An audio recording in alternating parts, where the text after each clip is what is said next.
Hello, welcome to E9 UK Annual Edition. I'm Ashley Spirity reporting from London. We bring you news reports from the United Kingdom and Europe, and we have live reporters on standby ready to give their reports. First from our headlines. Prime Minister urges action in the disaster of habitat loss at virtual climate summit.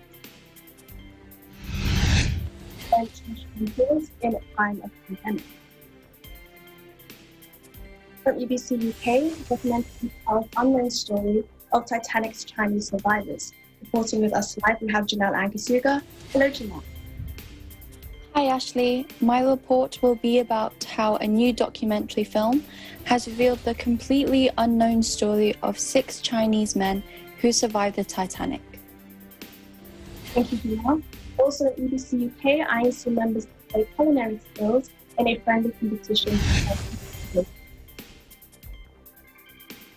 From EBC Israel, rediscovering the beauty of Eilat after Israel eased pandemic restrictions. Reported by Judith Thomas.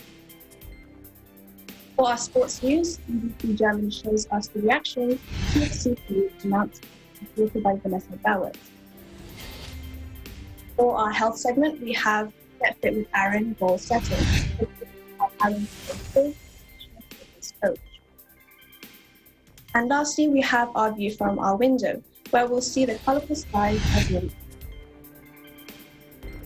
Britain on Tuesday announced the ambitious target of any major economy, saying it will slash emissions by 78% by 2035.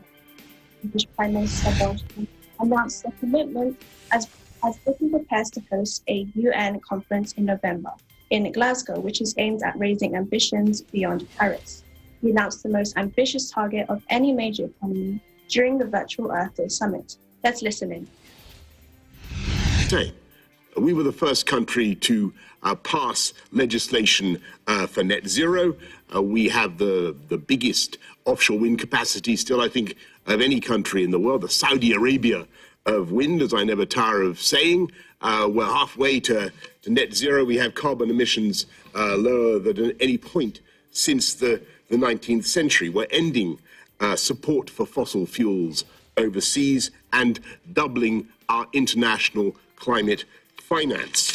And we're actually speeding up because we see the obligation, as colleagues have just pointed out, for developed countries to do more. We're legislating to deliver 78% of the reductions needed to reach that goal by 2035. And following the announcement by former member Britain, the European Union in marathon talks approves a law that confirms the 27-nation bloc's commitment to reduce carbon by at least 55% by 2030 compared with 1990 levels. Some European Parliament members had pushed for greater ambition by European leaders. The historic champions of global climate efforts hailed what they said was at last a legal framework to achieve targets. This climate deal is a game changer, the chair of the European Parliament's Environmental Commission, Pascal Canfin, told reporters. Environmentalists are urging nations to take immediate action, not just to make long-term promises. Meanwhile, British Prime Minister Boris Johnson on Thursday hailed newly ambitious US pledges unveiled at a virtual summit. Biden, who is pushing a green-friendly $2 trillion infrastructure package at home, will roughly double US targets for slashing emissions responsible for climate change over the next decade.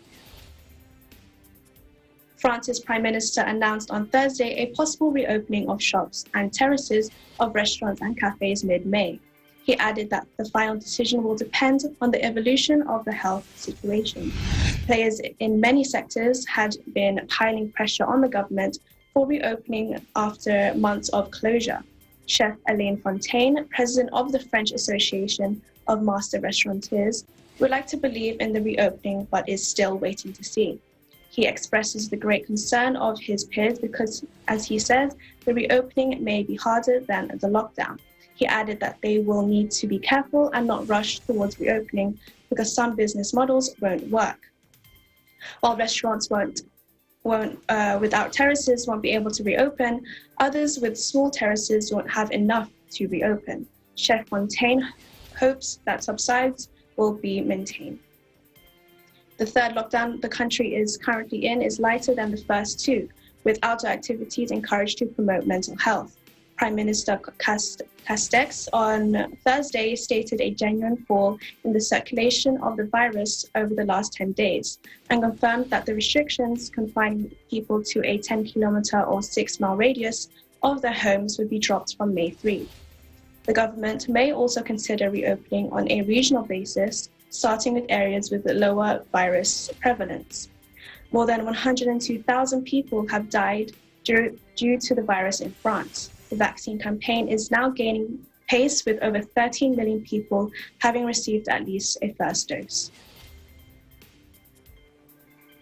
Time for a break now, but please come back for more E&I UK and Europe edition.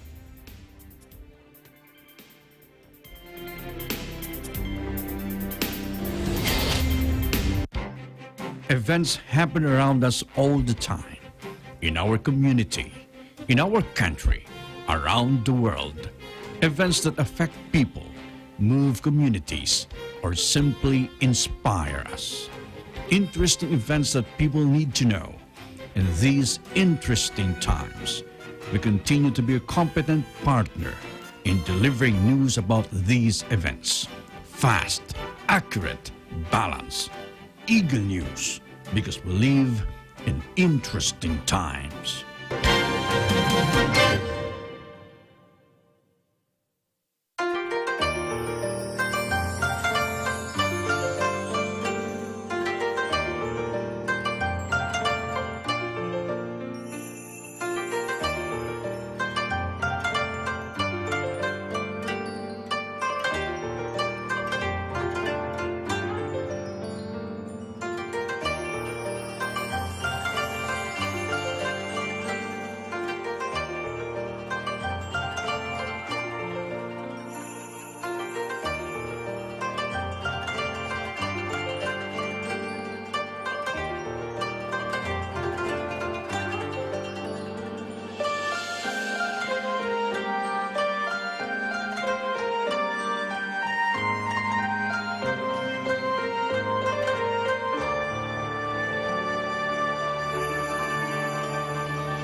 E&I UK and Europe edition. I'm Ashley Spiritu.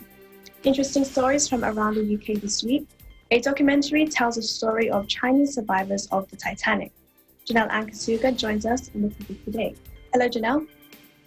Hello, Ashley. And yes, a new documentary film has revealed the completely unknown story of 6 Chinese men who survived the sinking of the Titanic and adds a new chapter to the history of the world's most famous ship. Let's listen in.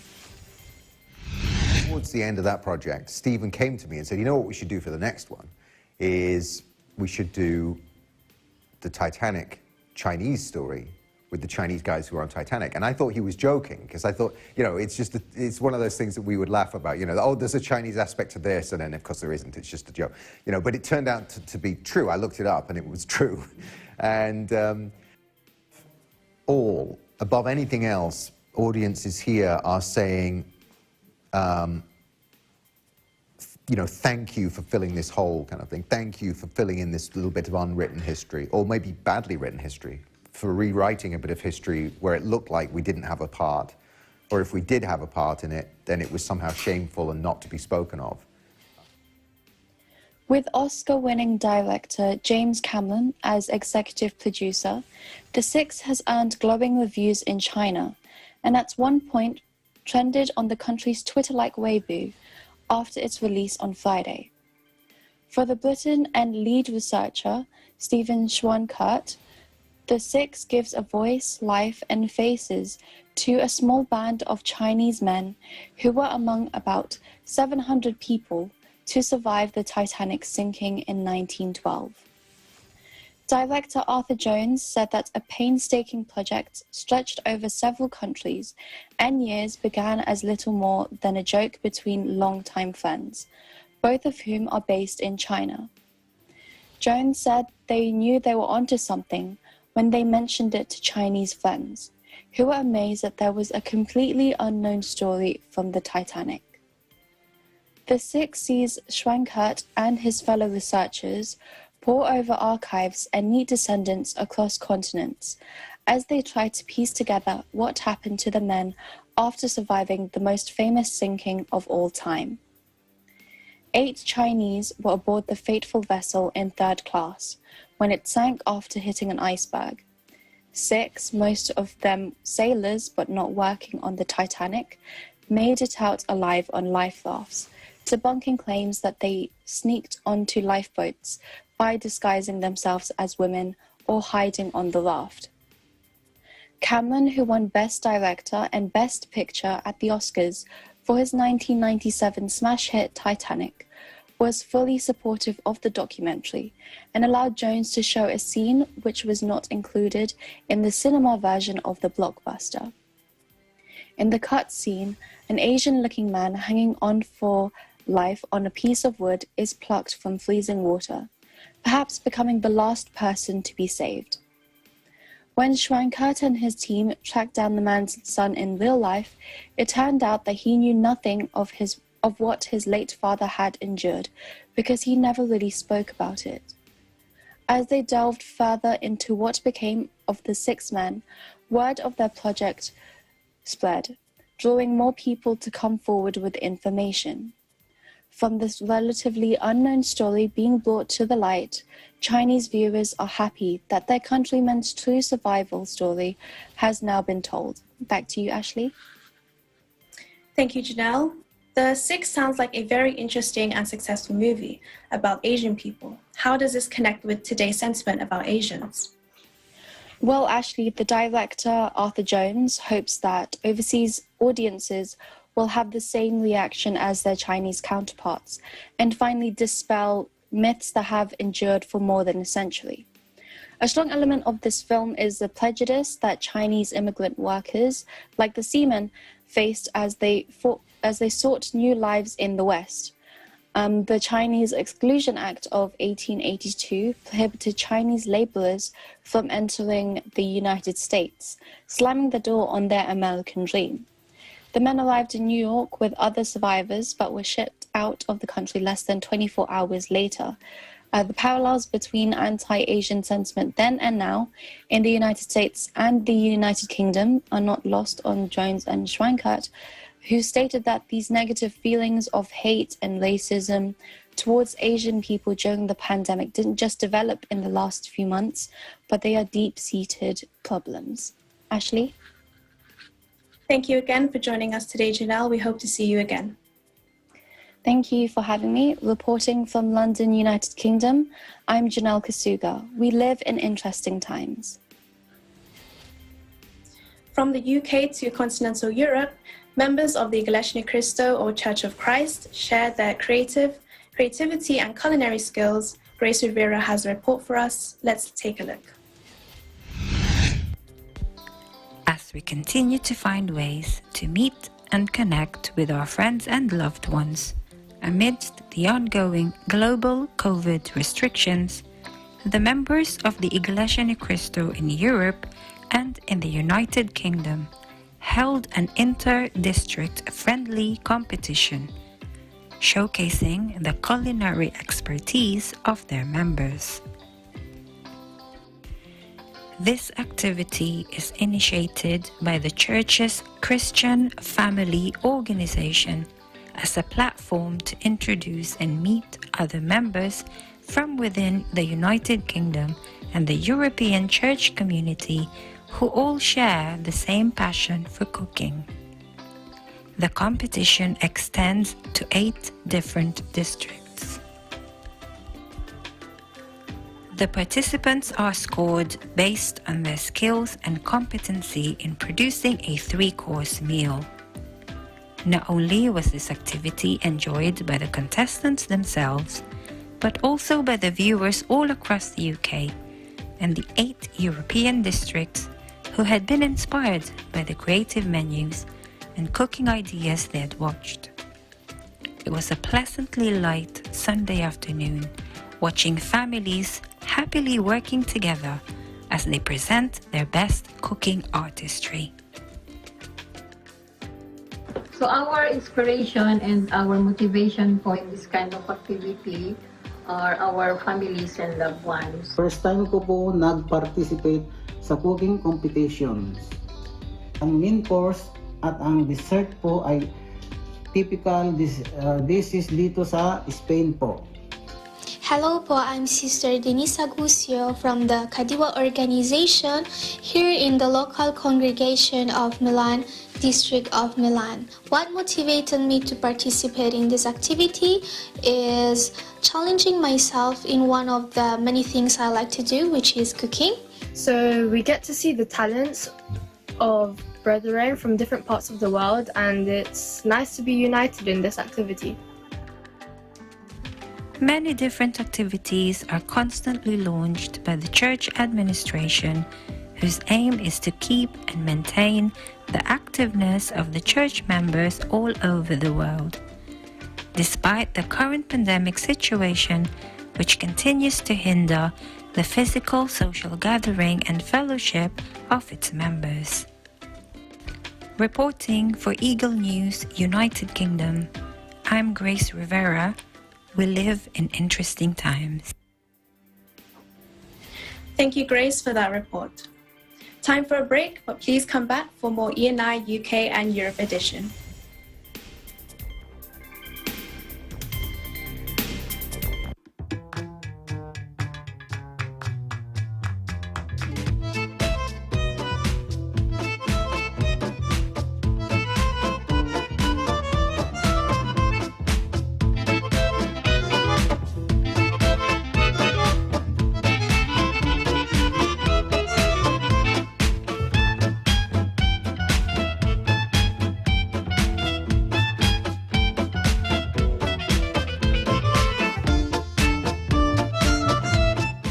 The extended quarantines compelled us to continue doing things online, and for some of our children, and I'm sure a lot of adults out there was more time to spend on their favorite RPGs or role-playing video games.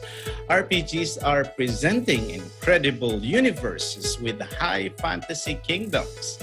We see knights and different worlds, all products of creativity and imagination.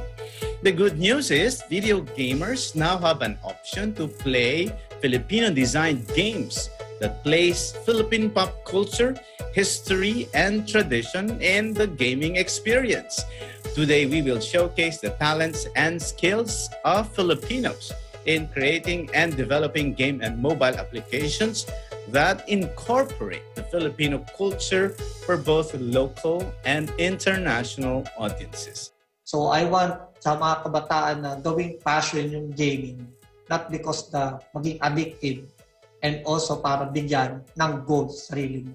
Hindi yung enjoyment ang kailangan mo. Kailangan mo is to learn something. Use the gaming para magkaroon ka ng sariling goal. Jo Marie Luistro, the president of Boom Brain Studio, will join us in this episode, Open for Business.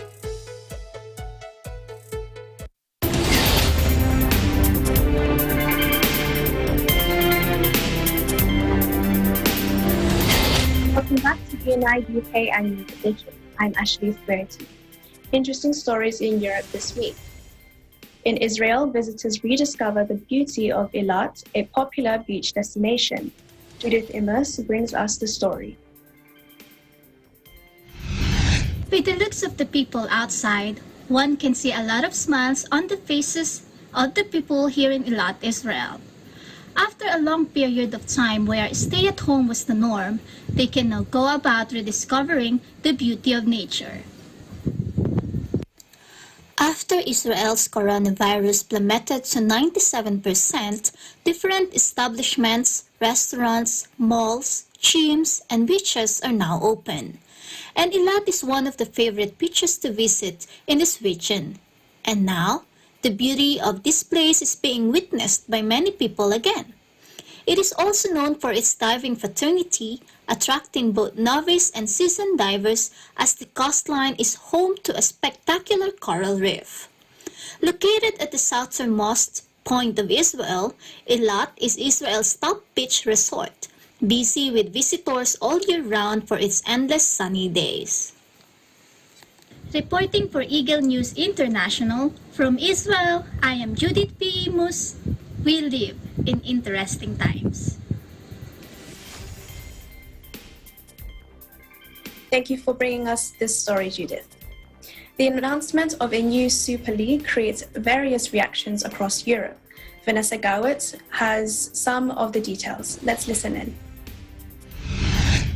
12 of Europe's leading football clubs have agreed to establish a Super League, despite widespread criticism of the plans. The league would feature 20 clubs, which would include 15 founding teams who would then be permanent members. A further 5 clubs would then qualify annually based on their achievements in the previous season. It is a direct rival to the UEFA-run Champions League.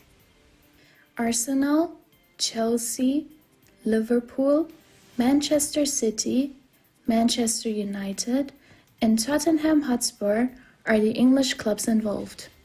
Atletico Madrid, Barcelona, and Real Madrid are the Spanish teams, and the Italian sides are AC Milan, Inter Milan, and Juventus. Between them, the teams have 99 European titles. The European Super League will feature 2 groups of 10 playing home and away. 3 will be qualifying for the quarterfinals.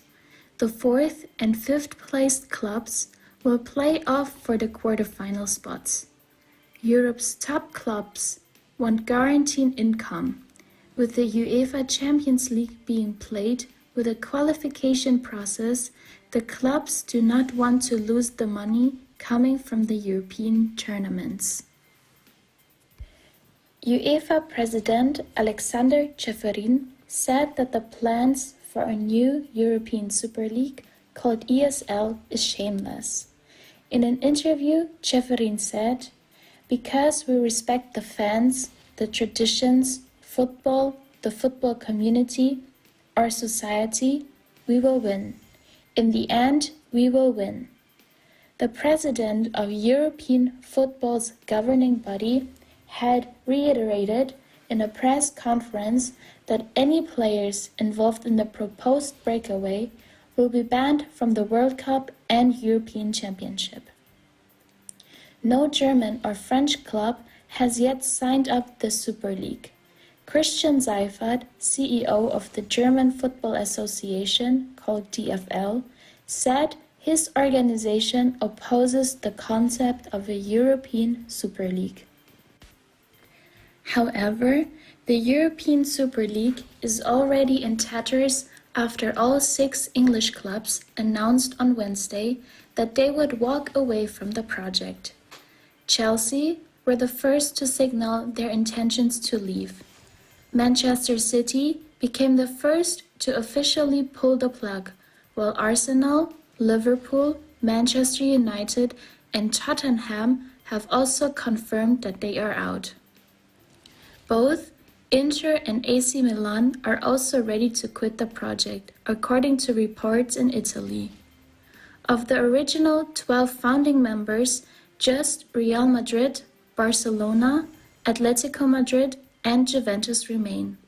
However, the European Super League, which is chaired by Real Madrid president Florentino Perez, has claimed the project will continue.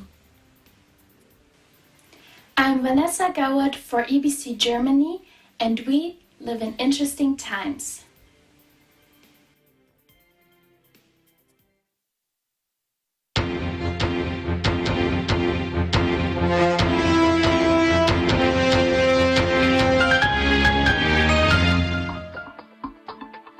In today's health, Aron Paul Ortiz, a professional coach specializing in fat loss and fitness, takes us on a journey to gain self-confidence. Today is all about goal setting. Let's watch. What is going on? Aron here. I'm a fat loss coach, which basically means I help people to lose body fat for them to gain this self-confidence back. In the next 90 days, I'll be giving you the information and the tools for you to be able to do that. The only thing I need from you is to have this one value, and that is being an action taker. See, you always got two options. It's either you can take all this information and do nothing about it, or you can pick the second one, which is basically taking all this information and applying this on your day-to-day life so that you can achieve your fat loss goals. And I hope you pick the second one, right? So this week, we'll be focused on these three things. So the first one is beginning with the end in mind. Second one is the importance of self-awareness when it comes to fat loss. And third one is what's the one thing you can do today for you to start building that momentum. So we're gonna start off first with beginning with the end in mind. See, people can't achieve their goals. It's not that they don't have what it takes. It's just that they don't have the goal in the first place, right? So this week, we'll be setting that goal for you. It's not just losing weight. It's not just feeling good.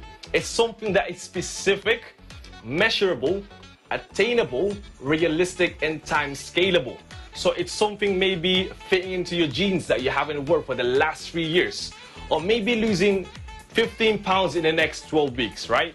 Something that is specific for you, something that you can measure, something that is attainable, something that is realistic. So it's not losing 10 pounds in one day. And also time scalable. So we are setting a deadline for you because that is very important too. Next one is we're setting self-awareness. It's hard to change without putting up self-awareness. Okay, so in the next 5 days, what we're gonna be doing is we're writing down everything that you're gonna be eating and also the emotion behind it. Maybe you eat these snacks at 2 p.m. because you're bored, or maybe you're tired.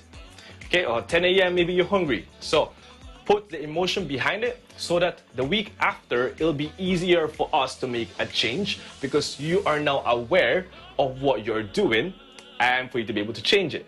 Okay? And last one is the one thing we can do this week is doing 15 minutes walk 3 times a week.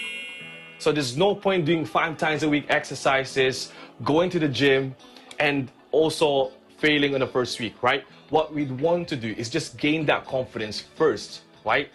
So you're gonna make a promise to yourself that is nice and easy, and we're gonna gain that self-belief by doing it, okay? So those are the 3 things we're gonna do this week. Again, first one, set those goals, okay? Second one is make sure you have that self-awareness. So make sure you got this proof, right? So if you can buy a book today, same thing with your goals and also self-awareness exercise for this week, do so. And last one is do that 15-minute walk. Schedule that in, because sometimes I know you can get busy, so make sure you schedule that in so that you make sure that you get that done, all right? So those are the 3 things. And again, as I said at the start, be an action taker. Don't be one of those people who can just listen to this and after this video, you're just gonna not do it at all, okay? So that's all we have to do this week, and I'll see you on your next video. Thank you for those tips, Aron, and we look forward to having you back in our show again next time. In today's view from our window, we go to Rome, Italy. Sitting on top of a hill on the west coast of central Italy is Rome. The city is not only known for its history, but also for its architectural traits. In the city's hilly outskirts, nature is literally everywhere. Even the skies reflect the rich nature and culture of Rome. Whether it's during sunrise or sunset, or with the right amount of clouds in the sky, spectacular patterns can be seen everywhere, while buildings are embraced by the sun's warm orange glow. This view is courtesy of Zavina Belsita from our Italy Bureau. Thank you for this view, Zavina.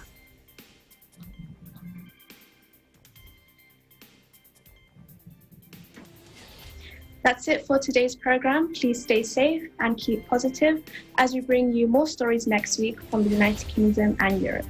I'm Ashley Espiritu, and we live in interesting times.